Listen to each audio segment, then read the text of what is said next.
ಭಾಳ ಸ್ಪಷ್ಟವಾಗಿ ಹೇಳ್ತಾ ಇದ್ದೀನಿ ನಿಮಗೆ. ಬಿ ಜೆ ಪಿಯವರಿಗೆ ಮಾಡೋಕ್ಕೇನು ಕೆಲಸ ಇಲ್ಲ, ಅವ್ರ ಹತ್ರ ಯಾವುದೂ ಇಶ್ಯೂ ಇಲ್ಲ. ಈಗ ಈ ಒಂದು ಮೂಢ ವಿಷಯದಲ್ಲಿ ಏನು ಪಾದಯಾತ್ರೆ ಮಾಡ್ತಾ ಇದ್ದಾರಲ್ಲ ಅವರು, ಈಗ ಮಾನ್ಯ ಮುಖ್ಯಮಂತ್ರಿಗಳು ಈಗ ಭಾಳ ಕ್ಲಿಯರಾಗಿ ಸ್ಪಷ್ಟಪಡಿಸಿದ್ದಾರೆ. ಏನಂತಂದರೆ ಅವರಿಗೆ ಅಲ್ಟರ್ನೇಟಿವ್ ಸೈಟ್ ಕೊಡಲಾಗಿದೆ, ಇದರಲ್ಲಿ ಏನು ಅಕ್ರಮ ಆಗಿದೆ ಅಂತ ಬಿ ಜೆ ಪಿಯು ತೋರಿಸ್ಬೇಕು ತಾನೆ.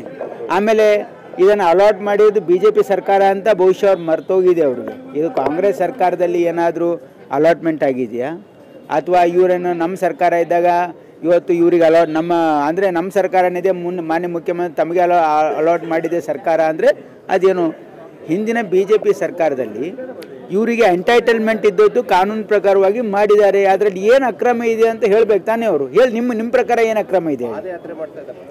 ಅದಕ್ಕೆ ಅವರಿಗೆ ಏನಾಗಿದೆ, 5 ವರ್ಷ ಅಧಿಕಾರದಲ್ಲಿದ್ದಾಗ ಭಾಳ ಒಂದು 40% ಲೂಟಿ ಹೊಡೆದು ಎಲ್ಲ ಏನು ಮನೆಗೆ ಆರಾಮಾಗಿದ್ದು ಅಭ್ಯಾಸ ಆಗಿದೆ. ಈಗ ಸ್ವಲ್ಪ ವಾಕಿಂಗ್ ಮಾಡಿ ಮೈ ಕರಗಿಸ್ತಾ ಇದ್ದಾರೆ ಅಷ್ಟೇ.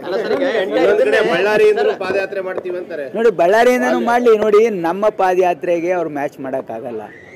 ಈ ರಾಜ್ಯದಲ್ಲಿ ಅಂದರೆ ಸಂಪೂರ್ಣವಾಗಿ ಕಾನೂನು ಸುವ್ಯವಸ್ಥೆ ಹದಗೆಟ್ಟು ಅಲ್ಲೊಂದು ತಮ್ಮದೇ ಸಾಮ್ರಾಜ್ಯ ಮಾಡ್ಕೊಂಡಿರ್ತಕ್ಕಂಥ ಏನು ಸರ್ವಾಧಿಕಾರ ಧೋರಣೆ ಏನಿತ್ತಲ್ಲ ರೆಡ್ಡಿ ಬ್ರದರ್ಸ್, ಅದರ ವಿರುದ್ಧವಾಗಿ ಆ ಪಾದಯಾತ್ರೆ ಇತ್ತು. ಇದು ಸತ್ಯದ ಅಂದರೆ ಅನ್ಯಾಯದ ವಿರುದ್ಧ ಆ ಪಾದಯಾತ್ರೆ ಇತ್ತು. ಅದಕ್ಕಾಗಿ ಸರ್ಕಾರ ಹೋಯಿತು, ಆ ಮಂತ್ರಿಗಳು ಕೂಡ ಕರ್ಕೊಂಡ್ರು, ಜೈಲಿಗೆ ಹೋಗ್ಬೇಕಾಯ್ತು. ನಾವು ಯಾವುದೇ ಪಾದಯಾತ್ರೆ, ಯಾವುದೇ ಹೋರಾಟ ಸತ್ಯದ ಪರವಾಗಿದ್ದರೆ ಅದಕ್ಕೆ ಜಯ ಸಿಗ್ತದೆ. ನಿಮಗೆ ಹೇಳೋಕ್ಕೇನೂ ಇಲ್ಲ, ಸುಮ್ಮನೆ ಯಾವುದೊಂದು ಸೃಷ್ಟಿ ಮಾಡಿರ್ತಕ್ಕಂಥ ಇಶ್ಯೂಗೆ ಪಾದಯಾತ್ರೆ ಮಾಡಿದ್ರೆ ಅದಕ್ಕೇನಾದರೂ ಲಾಭ ಆಗ್ಲಿಕ್ಕೆ ಸಾಧ್ಯ ಇದೆಯಾ? ಹೇಳಿ. ನಮ್ಮ ಸರ್ಕಾರ ಏನಾದರೂ ತಪ್ಪು ಮಾಡಿದರೆ, ಯಾರಾದರೂ ಈ ರೀತಿ ಏನು ಅಕ್ರಮ ಮಾಡಿದರೆ ಅದ್ರ ಬಗ್ಗೆ ನೀವು ಹೋರಾಟ ಮಾಡಿ, ಸರ್ಕಾರದ ಗಮನಕ್ಕೆ ತನ್ನಿ. ಸರ್ಕಾರ ಇವತ್ತು ಭಾಳ ಸ್ಪಷ್ಟವಾಗಿ ಹೇಳಿದ್ದೀವಿ ನಾವು, ನಮ್ಮ ಸರ್ಕಾರ ಯಾವುದೇ ಭ್ರಷ್ಟಾಚಾರಕ್ಕೆ, ಯಾವುದೂ ತಪ್ಪಿಗೆ ನಾವು ಯಾರೂ ಸಮರ್ಥನೆಯೂ ಮಾಡಲ್ಲ, ಅದು ಸಹಿಸೋಕ್ಕೂ ಹೋಗೋದಿಲ್ಲ. ಇದು ಕಾಂಗ್ರೆಸ್ ಪಕ್ಷದ ಹೈಕಮಾಂಡು ಮತ್ತು ಮಾನ್ಯ ಮುಖ್ಯಮಂತ್ರಿಗಳು ಭಾಳ ಸ್ಪಷ್ಟವಾಗಿ ನಿರ್ಧಾರವನ್ನು ತೆಗೆದುಕೊಂಡಿದ್ದಾರೆ. ನಾವು ಯಾವತ್ತೂ ಕೂಡ ಇವತ್ತು ಭ್ರಷ್ಟಾಚಾರಕ್ಕೆ ಎಲ್ಲೂ ಕೂಡ ಸಹಿಸಲ್ಲ, ಅದಕ್ಕೆ ಯಾವುದು ಅಕ್ರಮದಲ್ಲಿ ನಾವು ಯಾವುದಕ್ಕೂ ಸಹಕಾರ ಕೊಡಲ್ಲ, ಯಾವುದಿದ್ರೂ ಕೂಡ ಅವ್ರ ಮೇಲೆ ಆ್ಯಕ್ಷನ್ ತೊಗೊಳ್ತೀವಿ ಅಂತ ಹೇಳಿದ್ದೀವಿ. ಈಗ ಅಪೋಸಿಷನಲ್ಲೂ ಕನ್ಸ್ಟ್ರಕ್ಟಿವ್ ಅಪೋಸಿಷನ್ ಮಾಡಿ, ನಾವೇನಾದ್ರು ತಪ್ಪಾದರೆ ನಮ್ಗೆ ಎತ್ತು ತೋರಿಸಿ. ಇಲ್ಲದೆ ಇರ್ತಕ್ಕಂಥದಕ್ಕೆ ಮಸರಲ್ಲಿ ಕಲ್ಲು ಹುಡುಕಿ ಮೂಡ ಅವರೇ ಅಲಾಟ್ ಮಾಡಿದ್ದಾರೆ. ಬಿ ಜೆ ಪಿಯವ್ರಿಗೊಂದು ಪ್ರಶ್ನೆ ಕೇಳಬೇಕು, ನೀವು ಅವ್ರ ಸೈಟ್ ಅಲಾಟ್ ಮಾಡಿದ್ದು ಯಾರು? ಅದರಲ್ಲಿ ಏನು ಅಕ್ರಮ ಇದೆ?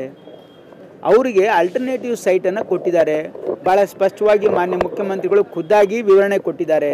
ಅದು ಯಾವುದೇ ರೀತಿಯ ಆ ಒಂದು ಲ್ಯಾಂಡಿನ ಮೇಲೆ ಯಾವುದೇ ಕೇಸ್ ಇಲ್ಲ, ಯಾವುದು PTCಯಲ್ಲೂ ಬರಲ್ಲ. ಅದು ಇವರಿಗೆ ಮೂಡ ಅವ್ರ ಲ್ಯಾಂಡ್ ತೆಗೆದುಕೊಂಡು ಅವ್ರಿಗೆ ಅಲ್ಟರ್ನೇಟ್ ಕೊಡ್ಬೇಕು ತಾನೆ.